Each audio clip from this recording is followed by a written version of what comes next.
S ಇನ್ನು ಇದೀಗ ಇಂದು ರಾಜ್ ನ್ಯೂಸ್ನ ಸೂಪರ್ ಸ್ಪೀಡ್ ಇಂಪ್ಯಾಕ್ಟ್ ಲಕ್ಷ ಹಣವನ್ನ ಕೊಟ್ರೆ ಇದೀಗ ಕೆಪಿಟಿಸಿಎಲ್ ನಲ್ಲಿ ಕೆಲಸದ ಭರವಸೆ ಅಂತ ಹೇಳಲಾಗ್ತಾ ಇದೆ.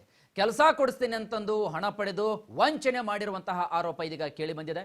ನಕಲಿ ಐಡಿ ಕಾರ್ಡ್ ಆಫರ್ ಲೆಟರ್ ಕೊಟ್ಟು ಇದೀಗ ಪಂಗನಾಮವನ್ನ ಹಾಕ್ತಾ ಇದ್ದಾರೆ.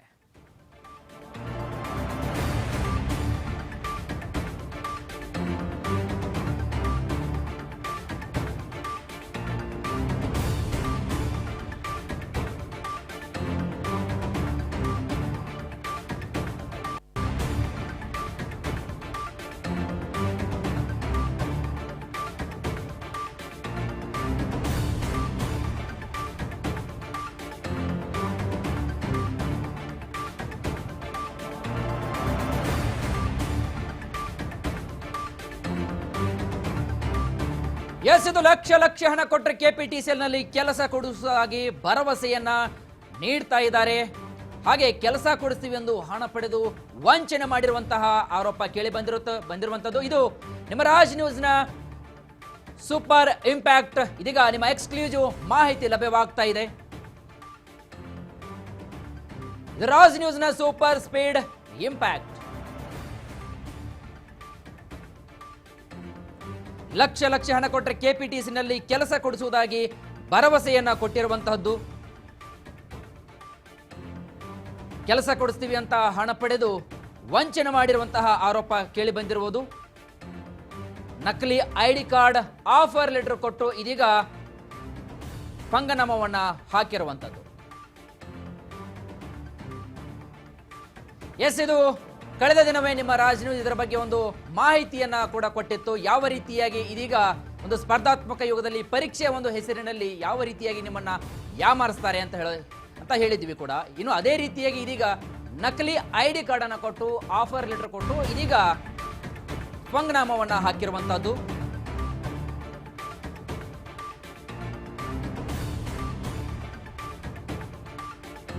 ಮೈಸೂರಿನ ನರಸಿಂಹರಾಜು ಠಾಣೆಯಲ್ಲಿ ಪ್ರಕರಣ ದಾಖಲಾಗಿರುವಂತಹದ್ದು.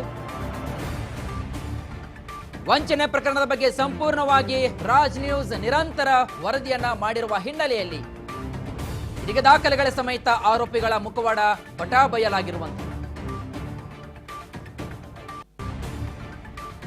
ರಾಜ್ ನ್ಯೂಸ್ ವರದಿ ಬೆನ್ನಲ್ಲೇ ಇದೀಗ ದೂರು ಕೂಡ ದಾಖಲಾಗಿದ್ದು ಇದೀಗ ಮೈಸೂರಿನ ನರಸಿಂಹರಾಜ ಠಾಣೆಯಲ್ಲಿ ಪ್ರಕರಣ ಕೂಡ ದಾಖಲಾಗಿರುವಂತಹದ್ದು.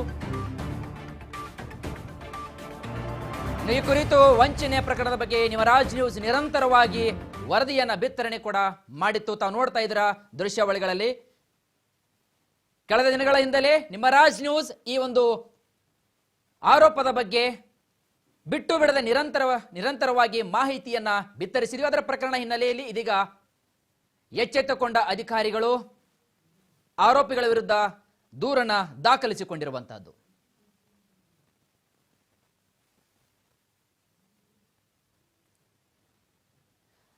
ಲಕ್ಷ ಹಣ ಕೊಟ್ಟು ಯಾಮಾರಿಸಿರುವಂತಹ ಪ್ರಕರಣದ ಬಗ್ಗೆ ರಾಜ್ ನ್ಯೂಸ್ ಬಿಟ್ಟು ಬಿಡದೆ ನಿರಂತರವಾಗಿ ವರದಿಯನ್ನ ಮಾಡಿತ್ತು. ಇನ್ನು ಈ ಸ್ಪೀಡ್ ನ್ಯೂಸ್ನ ಒಂದು ಇಂಪ್ಯಾಕ್ಟ್ ಹಿನ್ನೆಲೆಯಲ್ಲಿ ಆರೋಪಿಗಳ ವಿರುದ್ಧ ಇದೀಗ ಪ್ರಕರಣ ಕೇಸ್ ಕೂಡ ದಾಖಲಾಗಿದೆ. ಮೈಸೂರಿನ ನರಸಿಂಹರಾಜ ಪೊಲೀಸ್ ಠಾಣೆಯಲ್ಲಿ ಕೆಲಸ ಕೊಡಿಸ್ತೀನಿ ಅಂತೂ ಹಣ ಪಡೆದು ವಂಚನೆ ಮಾಡಿರುವ ಹಿನ್ನೆಲೆಯಲ್ಲಿ ನಕಲಿ ಐಡಿ ಕಾರ್ಡ್ ಅನ್ನ ಕೊಟ್ಟು ಫೇಕ್ ಆದಂತಹ ಒಂದು ಆಫರ್ ಲೆಟರ್ ಕೊಟ್ಟು ಸಾಕಷ್ಟು ಜನರಿಗೆ ಪಂಗನಾಮ ಹಾಕಿರುವಂತಹ ಮಾಹಿತಿಯನ್ನ ಕೆಲವು ದಿನಗಳ ಹಿಂದೆ ರಾಜ್ ನ್ಯೂಸ್ ಇದರ ಬಗ್ಗೆ ಸಂಪೂರ್ಣವಾದಂತಹ ಒಂದು ವಿಶೇಷವಾದ ವರದಿಯನ್ನೇ ಮಾಡಿತ್ತು. ಸೊ ಹಾಗಾಗಿ ಇದು ರಾಜ್ ನ್ಯೂಸ್ನ ಇಂಪ್ಯಾಕ್ಟ್ ಆದ ಬೆನ್ನಲೆಯಲ್ಲಿ ಈಗ ಆ ಆರೋಪಗಳ ವಿರುದ್ಧ ಇದೀಗ ಕ್ರಮವನ್ನ ಕೈಗೊಂಡಿರುವಂತಹದ್ದು. ಕೆಲಸ ಕೊಡಿಸ್ತೀವಿ ಅಂತೂ ಹಣವನ್ನ ಪೀಕಿಸಿರುವ ಆರೋಪಿಗಳಿಗೆ ಇದೀಗ ತಕ್ಕ ಶಾಸ್ತಿ ಆಗಿರುವಂತಹ ಮಾಹಿತಿ ಇದೀಗ ಲಭ್ಯವಾಗ್ತಾ ಇದೆ. ರಾಜ್ಯದಲ್ಲಿ ಸಾಕಷ್ಟು ಸ್ಪರ್ಧಾತ್ಮಕ ಪರೀಕ್ಷೆಗಳು ನಡೀತಾ ಇದ್ದಾವೆ. ಇದೆಲ್ಲದರ ಬೆನ್ನಲ್ಲೇ ಇದೀಗ PSI ಪ್ರಕರಣ ಆಗಿರಬಹುದು. ಹೀಗೆ ಹಲವಾರು ಒಂದು KPSCಯ ಒಂದು ನಡೆಸತಕ್ಕಂತಹ ಒಂದು ಪರೀಕ್ಷೆಗಳಲ್ಲಿ ಹಲವಾರು ಪರೀಕ್ಷಾ ಆಕ್ರಮಗಳು ನಡೀತಾ ಇರ್ತವೆ. ಅದೇ ರೀತಿಯಾಗಿ ಇದೀಗ ಅದರಲ್ಲಿ ಒಂದು ಭಾಗ ಕೆಪಿಟಿಸಿಎಲ್ನ ಈ ಅಧಿಕಾರಿಗಳ ಆಕ್ರಮಕ್ಕೆ ನೆಲೆಯೇ ಇಲ್ಲದಂತಾಗಿದೆ. ಫೇಕ್ ಐಡಿ ಕಾರ್ಡ್ ಕೊಟ್ಟು ಕೆಲಸ ಕೊಡಿಸ್ತೀನಿ ಅಂತ ಹೇಳಿ ಪಂಗನಾಮ ಹಾಕಿರುವಂತ ವಂಚಕರಾದಂತಹ ಹನುಮಂತ ಮಧುಕುಮಾರ್ ಹಾಗೂ ಶಶಿಕುಮಾರ್ ಅಂತ ಹೇಳಲಾಗ್ತಾ ಇದೆ.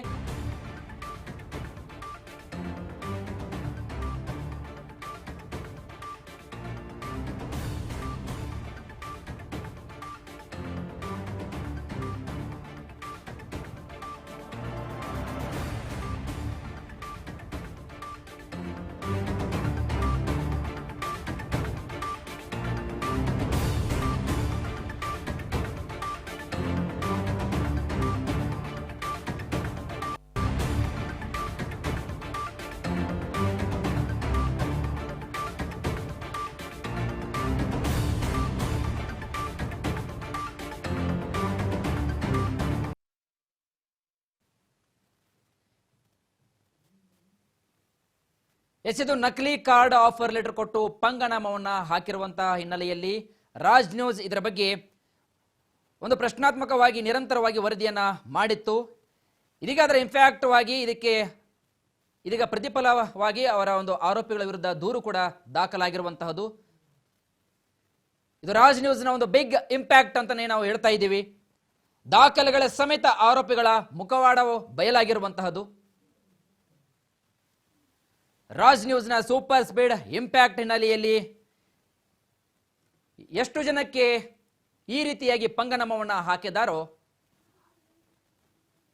ಆ ಹಿನ್ನೆಲೆಯಲ್ಲಿ ಇದೀಗ ಆ ಆರೋಪಿಗಳಿಗೆ ತಕ್ಕ ಶಾಸ್ತಿಯಾಗಿ ಇದೀಗ ದೂರು ಕೂಡ ದಾಖಲಾಗಿದೆ. ಮೈಸೂರಿನ ನರಸಿಂಹರಾಜ ಠಾಣೆಯಲ್ಲಿ ಪ್ರಕರಣ ದಾಖಲಾಗಿದೆ. ಇನ್ನು ಈ ಪ್ರಕರಣದ ಕುರಿತು ವಂಚನೆ ಪ್ರಕರಣದ ಬಗ್ಗೆ ರಾಜ್ ನ್ಯೂಸ್ ನಿರಂತರವಾಗಿ ದಾಖಲೆಗಳ ಸಮೇತ ಆರೋಪಿಗಳ ಮುಖವಾಡವನ್ನ ಬಯಲು ಕೂಡ ಮಾಡಿತ್ತು. ಇದು ಫೇಕ್ ಐಡಿ ಕೊಟ್ಟು ಆರೋಪಿಗಳ ವಿರುದ್ಧ ಎಫ್ಐಆರ್ ದಾಖಲಾಗಿರುವಂಥದ್ದು. ಕೆಲ ದಿನಗಳ ಹಿಂದೆ ನಿಮ್ಮ ರಾಜ್ ನ್ಯೂಸ್ ಇದರ ಬಗ್ಗೆ ನಿರಂತರವಾಗಿ ವರದಿಯನ್ನ ಮಾಡಿತ್ತು. ಸೊ ಹಾಗಾಗಿ ಇದರ ರಾಜ್ ನ್ಯೂಸ್ನ ಇಂಪ್ಯಾಕ್ಟ್ ಹಿನ್ನೆಲೆಯಲ್ಲಿ ಇದೀಗ ಆರೋಪಿಗಳ ವಿರುದ್ಧ ದೂರು ಕೂಡ ದಾಖಲಾಗಿದೆ. ಇದರ ಬಗ್ಗೆ ಹೆಚ್ಚಿನ ಮಾಹಿತಿಯನ್ನು ಕೊಡ್ಲಿಕ್ಕೆ ನಮ್ಮ ಕೊಲೀಗ್ ರೂಪಾ ಅವರು ಇದೀಗ ಡೆಸ್ಕ್ ಲೈವ್ ಇಂದ ಜಾಯ್ನ್ ಆಗಿದ್ದಾರೆ. ರೂಪಾ, ಕೆಲವೇ ದಿನಗಳ ಹಿಂದೆ ರಾಜ್ ನ್ಯೂಸ್ ಇದರ ಬಗ್ಗೆ ಒಂದು ನಿರಂತರವಾಗಿ ಯಾವ ರೀತಿಯಾಗಿ ಭ್ರಷ್ಟಾಚಾರ ಆಗ್ತಾ ಇದೆ KPTCL ನ ಒಂದು ಇಲಾಖೆಯಲ್ಲಿ ಅಂತ ಅಂದ್ಬಿಟ್ಟು ನಿರಂತರವಾಗಿ ಇದರ ಬಗ್ಗೆ ನಾವು ಒಂದು ಸ್ಪೆಷಲ್ ಒಂದು ಕಾರ್ಯಕ್ರಮವನ್ನು ಮಾಡಿದ್ದೀವಿ. ಇದೀಗ ಆ ಒಂದು ಹಿನ್ನೆಲೆಯಲ್ಲಿ ಆರೋಪಿಗಳ ವಿರುದ್ಧ ದೂರು ದಾಖಲಾಗಿರುವಂತದ್ದು. ಸದ್ಯದ ಬೆಳವಣಿಗೆ ಏನೆಲ್ಲ ಮಾಹಿತಿ ದೊರೆತಾ ಇದೆ ರೂಪಾ? ವೀರೇಶ್, ದೇಶದಲ್ಲಿ ನಿರುದ್ಯೋಗ ಸಮಸ್ಯೆ ಜಾಸ್ತಿ ಆಗ್ತಾ ಇದೆ. ಅದರಲ್ಲೂ ಕೂಡ ರಾಜ್ಯದಲ್ಲೂ ಕೂಡ ಸಾಕಷ್ಟು ಜನ ಯುವಕರು ಉದ್ಯೋಗ ಇಲ್ಲದೆ ಪರದಾಡ್ತಾ ಇದ್ದಾರೆ. ಇದನ್ನೇ ಬಂಡವಾಳವಾಗಿ ಮಾಡಿಕೊಂಡಿರುವಂತಹ ಕೆಲವೊಂದಿಷ್ಟು ಜನ ವಂಚಕರು ಅಂತಹ ಯುವಕರನ್ನೇ ಟಾರ್ಗೆಟ್ ಮಾಡಿ ಅವರನ್ನ ವಂಚಿಸುವಂತಹ ಪ್ರಯತ್ನ ಕೂಡ ಮಾಡ್ತಾ ಇರ್ತಾರೆ. ವೀರೇಶ್, ಇದಕ್ಕೆ ಉದಾಹರಣೆ ಅನ್ನುವಂತೆ KPTCL ನಡೆಸಿದಂತ ಈ ಒಂದು ವಂಚನೆ ವಿಚಾರವನ್ನ ಮಾತಾಡ್ಲೇಬೇಕಾಗುತ್ತೆ. ನಮ್ಮ ರಾಜ್ ನ್ಯೂಸ್ ನಲ್ಲಿ ಇದೇ ವಿಚಾರಕ್ಕೆ ಸಂಬಂಧಪಟ್ಟಂತೆ ವಿಸ್ತೃತವಾದಂತಹ ವರದಿಯನ್ನ ಕೂಡ ಬಿತ್ತರಿಸಲಾಗಿತ್ತು. ಯುವಕರ ಇವರ ಟಾರ್ಗೆಟ್ ಆಗಿದ್ರು. ಲಕ್ಷ ಲಕ್ಷ ಹಣವನ್ನ ಪೀಕ್ಲಾಗ್ತಾ ಇತ್ತು.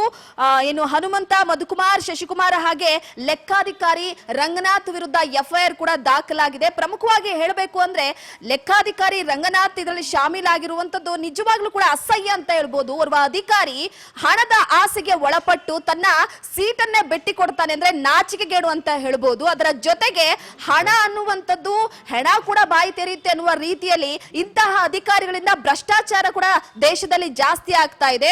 ಇನ್ನ KPTCL ಅನ್ನುವಂತ ಉನ್ನತ ಹುದ್ದೆಯನ್ನ ಪಡೆಯೋದಕ್ಕೆ ಸಾಕಷ್ಟು ಜನ ಯುವಕರು ಕೂಡ ಪ್ರಯತ್ನ ಪಡ್ತಿರ್ತಾರೆ. ಫೇಕ್ ಆಫರ್ ಲೆಟರ್ ಗಳನ್ನ, ಫೇಕ್ ಐಡಿ ಗಳನ್ನ ಕ್ರಿಯೇಟ್ ಮಾಡಿಕೊಡುವ ಮುಖಾಂತರವಾಗಿ ಅಂತಹ ಯುವಕರನ್ನ ಸೆಳೆಯುವಂತದ್ದು ಇತ್ತೀಚೆಗೆ ನಾವು ಗಮನಿಸಿದ್ದೀವಿ.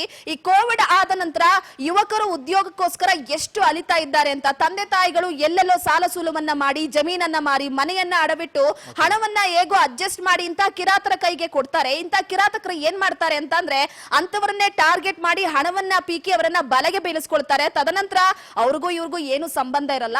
ಈ 4 ಜನಕ್ಕಷ್ಟೇ ಈ ಹಣ ಸೀಮಿತವಾಗಿಲ್ಲ, ಸಾಕಷ್ಟು ಜನ ಇದರಲ್ಲಿ ಶಾಮೀಲಾಗಿರುವ ಎಲ್ಲಾ ರೀತಿಯ ವಿಷಯಗಳು ಕೂಡ ತಿಳಿದು ಬಂದಿತ್ತು. ನಮ್ಮ ರಾಜ್ ನ್ಯೂಸ್ ಇದ್ರ ಬಗ್ಗೆ ತಿಳಿತಾ ಇದ್ದಂತೆ ನಮ್ಮ ತಂಡ ಅದೇ ಕಚೇರಿಗೆ ತೆರಳಿರುವಂತದ್ದು, ಭೇಟಿ ಕೊಟ್ಟು ಅಲ್ಲಿ ಯಾವ್ಯಾವ ರೀತಿಯ ಭ್ರಷ್ಟಾಚಾರವನ್ನ ಮಾಡಲಾಗ್ತಾ ಇದೆ, ಹಾಗೆ ಅಧಿಕಾರಿಗಳು ಯಾವ ರೀತಿಯಾಗಿ ಯುವಕರಿಂದ ಹಣವನ್ನ ಪೀಕ್ತಾ ಇದ್ದಾರೆ ಎನ್ನುವ ಬಗ್ಗೆ ವಿಸ್ತೃತವಾಗಿ ವರದಿಯನ್ನ ಬಿತ್ತರಿಸಿತ್ತು. ಅದ್ರ ಜೊತೆಗೆ ಜನಾಭಿಪ್ರಾಯವನ್ನ ಕೂಡ ಸಂಗ್ರಹಿಸಿತ್ತು. ಇಂಥ ಅಧಿಕಾರಿಗಳು ರಾಜ್ಯದಲ್ಲಿ ಇರುವವರೆಗೂ ಕೂಡ ವಿದ್ಯಾರ್ಥಿಗಳಿಗೆ, ಯುವಕರಿಗೆ, ನಿರುದ್ಯೋಗಿಗಳಿಗೆ ಒಳ್ಳೆಯ ಅವಕಾಶ ಸಿಗೋದಿಲ್ಲ, ಉದ್ಯೋಗ ಸಿಗೋದಿಲ್ಲ ಅನ್ನೋದಕ್ಕೆ ಸಾಕಷ್ಟು ಉದಾಹರಣೆಗಳ ಸಮೇತವಾಗಿ ನಿಮ್ಮ ರಾಜ್ ನ್ಯೂಸ್ ಈ ವಿಚಾರವನ್ನ ಬಿತ್ತರಿಸಿತ್ತು. ಅದ್ರ ಜೊತೆಗೆ ಮತ್ತೊಂದೇನಪ್ಪಾ ಅಂತಂದ್ರೆ ನಮ್ಮ ರಾಜ್ ನ್ಯೂಸ್ ಕೂಡ ಇವರಿಂದ ಅಂದ್ರೆ ಯಾರ್ಯಾರು ಇವರಿಂದ ಮೋಸ ಹೋಗಿರ್ತಾರೋ ಅವರು ನಮ್ಮ ರಾಜ್ ನ್ಯೂಸ್ ಅನ್ನ ನೇರವಾಗಿ ಸಂಪರ್ಕಿಸಬಹುದಿತ್ತು. ಹಾಗೆ ಯಾರ್ಯಾರು ಹಣವನ್ನ ಕಳೆದುಕೊಂಡಿದ್ದಾರೋ ಅವರೆಲ್ಲರೂ ಕೂಡ ನಮ್ಮ ರಾಜ್ ನ್ಯೂಸ್ ನ ಮುಖಾಂತರವಾಗಿ ಈ ವರದಿಯ ವಿಚಾರವಾಗಿ ಕೂಡ ಕೈ ಜೋಡಿಸಬಹುದಿತ್ತು. ಈಗ ಈ 4 ಜನರ ವಿರುದ್ಧ ಎಫ್ಐಆರ್ ದಾಖಲಾಗಿದೆ. ಇದು ರಾಜ್ ನ್ಯೂಸ್ ನ ಬಿಗ್ ಇಂಪ್ಯಾಕ್ಟ್, ಜೊತೆಗೆ ನಿಮ್ಮ ರಾಜ್ ನ್ಯೂಸ್ ನೊಂದರ ಪರವಾಗಿರುತ್ತೆ ಅನ್ನೋದಕ್ಕೆ ಉದಾಹರಣೆ ಕೂಡ ಇದು. ಕೇವಲ ಇದೊಂದೇ ವಿಚಾರ ಅಲ್ಲ, ಎಷ್ಟೋ ಜನ ಯುವಕರು ಬೇರೆ ವಿಚಾರದಲ್ಲಿ ಮೋಸ ಹೋಗಿದ್ರು ಕೂಡ ನಿಮ್ಮ ರಾಜ್ ನ್ಯೂಸ್ ಜೊತೆ ಬಂದು ತಮ್ಮ ಅಳಲನ್ನ ತೋಡ್ಕೊಳ್ಬಹುದು. ಅದರ ಜೊತೆಗೆ ಈ ಕೆಪಿಟಿಸಿಎಲ್ ವಿಚಾರವಾಗಿ ಹೇಳಬೇಕು ಅಂದ್ರೆ ಒಳಗೆ ಸಾಕಷ್ಟು ಭ್ರಷ್ಟಾಚಾರ ನಡೀತಾ ಇದೆ, ಎಷ್ಟೋ ಹೊರಗೆ ಬರ್ತಾ ಇಲ್ಲ. ಆದ್ರೆ ಇಲ್ಲಿ ಬಲಿಯಾಗ್ತಾ ಇರುವಂತದ್ದು ಯುವಕರ ಕುಟುಂಬ ಅಂತ ಹೇಳ್ಬೋದು. ಅದರ ಜೊತೆಗೆ ಇದರ ಅರಿವಿಲ್ಲದೆ ಕೆಪಿಟಿಸಿಎಲ್ ಅಂದ್ರೇನು, ಯಾವ ರೀತಿ ಉದ್ಯೋಗವನ್ನ ಕೊಡ್ತಾರೆ, ಯಾರ್ಯಾರನ್ನ ಸಂಪರ್ಕ ಮಾಡಬೇಕು, ಹೇಗೆ ಉದ್ಯೋಗವನ್ನ ಪಡೆದುಕೊಳ್ಬೇಕು ಅನ್ನುವಂತ ಒಂದು ಸಾಮಾನ್ಯ ಜ್ಞಾನ ಕೂಡ ಯುವಕರಿಗಿಲ್ಲ ಅನ್ನುವಂಥದ್ದು ಬೇಸರದ ಸಂಗತಿ. ವಿದ್ಯಾವಂತರಾಗಿರ್ತಾರೆ ಯುವಕರು, ಸ್ಪರ್ಧಾತ್ಮಕ ಜಗತ್ತಿನಲ್ಲಿ ಬದುಕ್ತಾ ಇದ್ದಾರೆ ಯುವಕರು, ಆದ್ರೂ ಕೂಡ ಇದ್ರ ಬಗ್ಗೆ ಗಮನ ಹರಿಸೋದಕ್ಕೆ ಅವ್ರ ಕೈಲಿ ಸಾಧ್ಯವಾಗ್ತಿಲ್ಲ ಅಂದ್ರೆ ಇಂತಹ ಬಲಿಪಶುಗಳ ಭಾಷಕ್ಕೆ ಸಿಲುಕ್ತಾ ಇದ್ದಾರೆ ಅಂದ್ರೆ ನಿಜವಾಗ್ಲೂ ಕೂಡ ಬೇಸರದ ಸಂಗತಿ. ಇದೇ ವಿಚಾರವನ್ನ ವಿಸ್ತೃತವಾಗಿ ನಮ್ಮ ರಾಜ್ ನ್ಯೂಸ್ ಪ್ರಸಾರ ಮಾಡಿ ಕೊನೆಗೂ ಕೂಡ ಮೈಸೂರಿನ ನರಸಿಂಹರಾಜ ಪೊಲೀಸ್ ಠಾಣೆಯಲ್ಲಿ ಪ್ರಕರಣ ದಾಖಲಾಗಿ ಎಫ್ಐಆರ್ ಕೂಡ ದಾಖಲಾಗಿದೆ. ಮತ್ತೊಮ್ಮೆ ಹೇಳ್ತಾ ಇದ್ದೀನಿ ವೀರೇಶ್, ಈಗಾಗಲೇ ಯಾರೇ ಇವರಿಂದ ಹಣ ಹೆಚ್ಚಾಗಿ ಪೀಕಿದ್ರು ಕೂಡ, ಇವರಿಂದ ಮೋಸ ಹೋಗಿದ್ರು ಕೂಡ ನೇರವಾಗಿ ಅವರು ನಮ್ಮ ರಾಜ್ ನ್ಯೂಸ್ ಅನ್ನ ಸಂಪರ್ಕ ಮಾಡಬಹುದು. ಅವರ ಜೊತೆಗೆ ನಾವು ಕೈ ಜೋಡಿಸ್ತೀವಿ ಅನ್ನೋದಕ್ಕೆ ಈಗ ಈ ಎಫ್ಐಆರ್ ಆಗಿರುವಂತದ್ದು ಉದಾಹರಣೆ ಅಂತ ಹೇಳ್ಬೋದು. ಓಕೆ, ಧನ್ಯವಾದಗಳು ರೂಪಾ ತಮ್ಮೆಲ್ಲ ಮಾಹಿತಿಗಳಿಗೆ.